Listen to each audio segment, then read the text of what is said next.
तर नमस्कार मित्रांनो, इयत्ता 7वी स्कॉलरशिपचा जो आपण गणिताचा नफा तोटाचा काल टॉपिक शिकलो होतो त्याचा आपण काल बेसिक पूर्ण केलं होतं.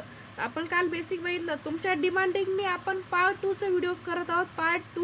पार्ट 2 मध्ये आपण तुमचं जे प्रश्न आहे, मेन प्रश्न जे असतात ते प्रश्न आपण आपल्या या पार्ट 2 मध्ये पूर्ण करून घेणार आहोत. तर व्हिडिओला सुरुवात करण्याआधी विद्यार्थी मित्रांनो, व्हिडिओला लाईक करा, चॅनलला सबस्क्राईब करा. तर चला आता पार्ट 2 मध्ये नफा तोटाचं काल आपण बेसिक बघितलं होतं. बेसिक कसं असतं, सीपी कॉस्ट प्राइस एसपी बघितली होती. ठीक आहे, सीपी एसपी काय असते हे आपण बघितलं होतं. प्रॉफिट कसा फाइंड करायचा, प्रॉफिट फाइंड. तर बेसिक मध्ये आपण आधी इझी लेवलचे क्वेश्चन बघूया. काल आपण 2-3 क्वेश्चन बघितले, आता आपण क्वेश्चन्स घेऊया. आता हे इझी क्वेश्चन आहे, तुम्ही 7वीला हा प्रश्न तुम्हाला यायलाच पाहिजे, तरी पण आपण सोडवून देऊया. रामने एक पेन 100 रुपयांना खरेदी केला आणि 120 रुपयांना विकला, त्याला किती टक्के नफा झाला? रामने एक पेन किती रुपयाला खरेदी केला? एक खरेदी केल्याला आपण काय म्हणतो, कॉस्ट प्राइस. त्या पेनची कॉस्ट प्राइस किती होती? 100 रुपये.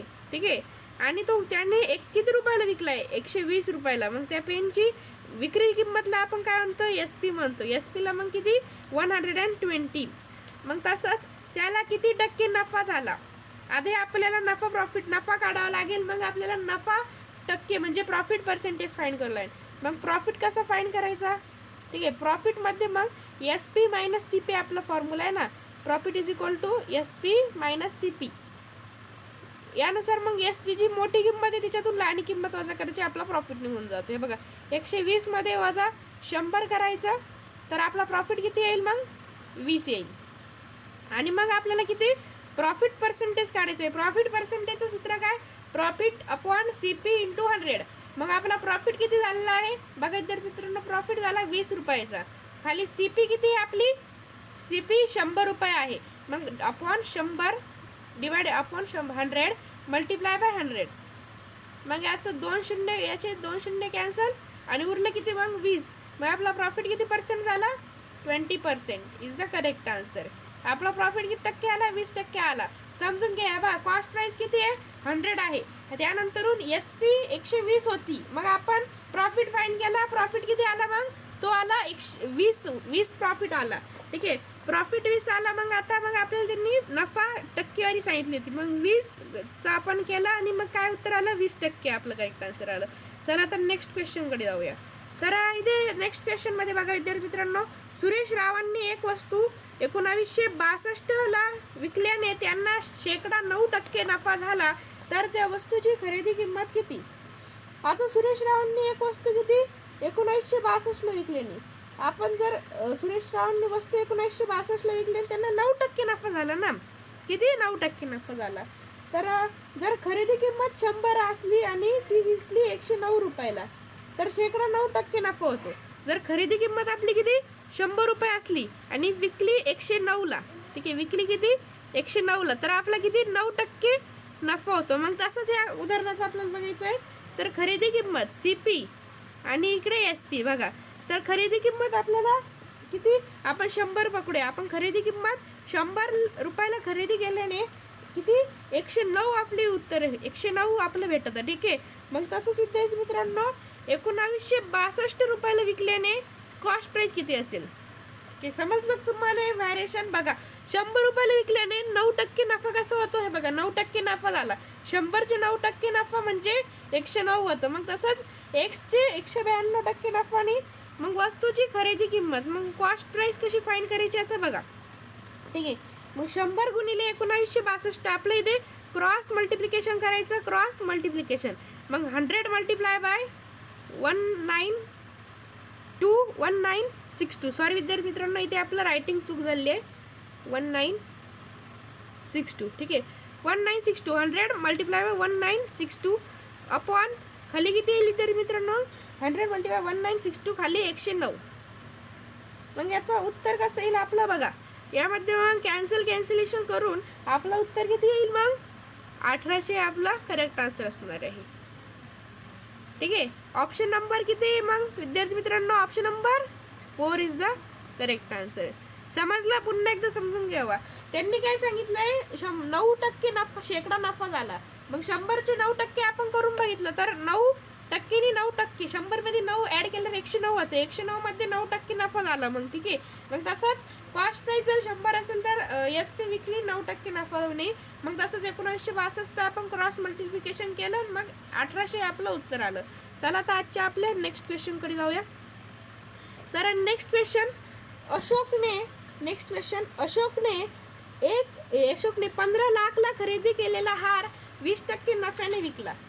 15 लाखाला खरेदी केलेला हार त्याने किती टक्के नफाने विकला? 20% नफाने विकला. तर मग विद्यार्थी मित्रांनो इथे पण तसंच आहे. मग त्याला किती रक्कम मिळेल? ठीक आहे, त्याला एकूण किती रक्कम मिळेल हे आपल्याला फाइंड करायची आहे. ठीक आहे, मग ती रक्कम कशी फाइंड करायची तर चला बघूया. तर त्याने काय केलं, आपली समजा 100 रुपयाची वस्तू आहे. आपण कधी पण जर एखादी वस्तूची किंमत काढायची असेल तर ती आधी खरेदी किंमत 100 पकडायची, 100 पकडायची. 100 रुपयाची वस्तू आहे ती 20% नफ्याने किती होईल? 120 होईल. ठीक आहे, मग तसंच इकडे बघा कॉस्ट प्राइस आणि SP. कॉस्ट प्राइस म्हणजे सेलिंग प्राइस, कॉस्ट प्राइस आणि SP म्हणजे सेलिंग प्राइस. आता कॉस्ट प्राइस किती? मग हे बघा 100 रुपये आणि मग सेलिंग प्राइस 120 रुपये 20% नफ्याने. मग तसंच खरेदी केलेला हार मग आपल्याला किती रक्कम मिळेल हे बघितले. त्यांनी आता काय सांगितलंय, 15 लाख रुपयाला खरेदी केलेला हार. आता हार किती रुपयाला खरेदी केलेला आहे? 15 लाख रुपयाला. आता आपल्याला काय विक्री किंमत काढायची आहे. मग 15 लाख इथे किती येईल? हे बघा हे 15 लाख आणि खरेदी किंमत किती आपली माहित नाही म्हणून X. ठीक आहे, मग आपला क्रॉस मल्टिप्लिकेशन करू. आता मग क्रॉस मल्टिप्लिकेशन केल्यानंतर आपल्याला हारची विक्री किंमत बघायची आहे. मग हारची विक्री किंमत हे बघा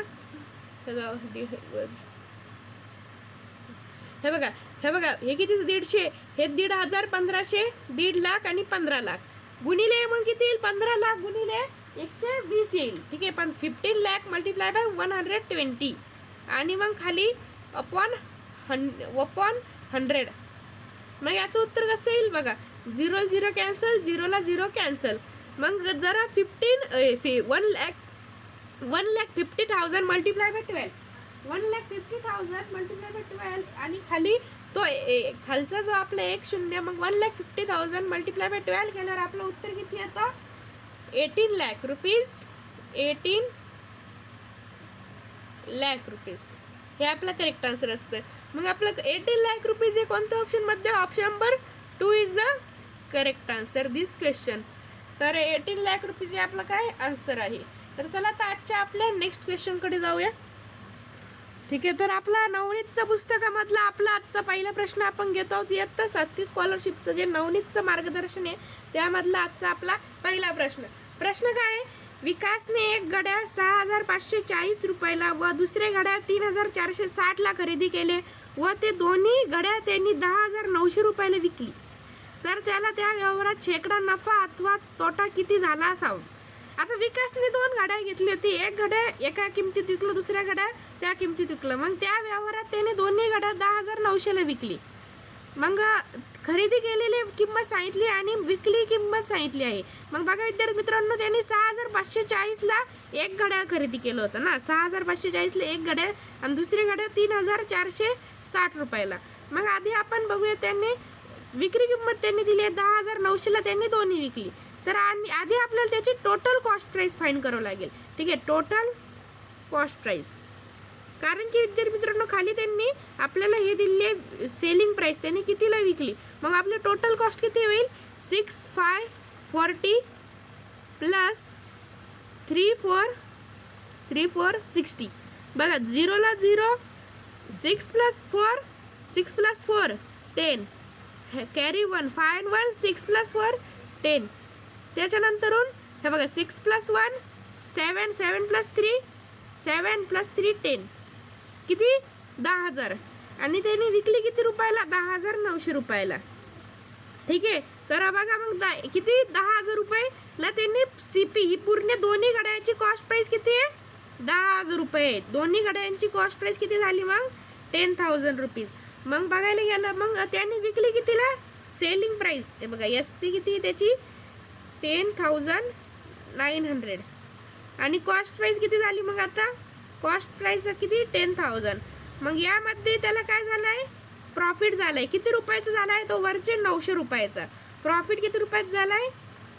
900 रुपयाचा. ठीक आहे. आता त्यांनी काय सांगितलंय आपल्याला, प्रॉफिट 900 रुपयात झाला, मग त्याची शेकडा नफा किती, शेकडा तोटा किंवा शेकडा नफा मध्ये काढायचा आहे. मग नफा प्रॉफिट पर्सेंटेज काढायला मग प्रॉफिट पर्सेंटेजचं सूत्र काय आपला, profit upon CP multiply by 100. तर प्रॉफिट किती आपला 900 रुपये. ठीक आहे. या 900 रुपयामध्ये खाली CP किती आपली, कॉस्ट प्राइस, दोन्ही घड्याळ किती रुपयाला आपण खरेदी केली होते, 10,000 रुपयाला. कारण की आपल्याला दोन्ही घड्यांची किंमत एकत्र घ्यावं लागेल 10,000 रुपयाला, गुणिले 100. इथे एक शून्य राहिलं का, हा 10,000 रुपयाला गुणिले 100. ते बघा, 0ला 0 कॅन्सल, 0ला हा 0 कॅन्सल, हा 0ला हा 0 कॅन्सल, आणि हा 0ला हा 0 कॅन्सल. उरले किती, 9 उरले. मग आपलं किती टक्के तो नफा आला, is equal to profit is equal to 9%. आपल्याला काय आला, प्रॉफिट झाला. काय त्याचं नाव, विकासला 9%चा प्रॉफिट झाला. तर option number 4 is the correct answer. चला तर आजच्या आपल्या नेक्स्ट क्वेश्चनकडे जाऊया. तर आपल्या समोरचं आपलं पार्ट 2चे लास्ट एक्झाम्पल, आपण आज मीडियम टाईपचे एक्झाम्पल बघत आहोत. तर हे आपलं लास्ट एक्झाम्पल बघूया. कॉस्ट प्राइस किती आहे, 5000 आहे. कॉस्ट प्राइस 5000, सेलिंग प्राइस 4000 यावर काही दे.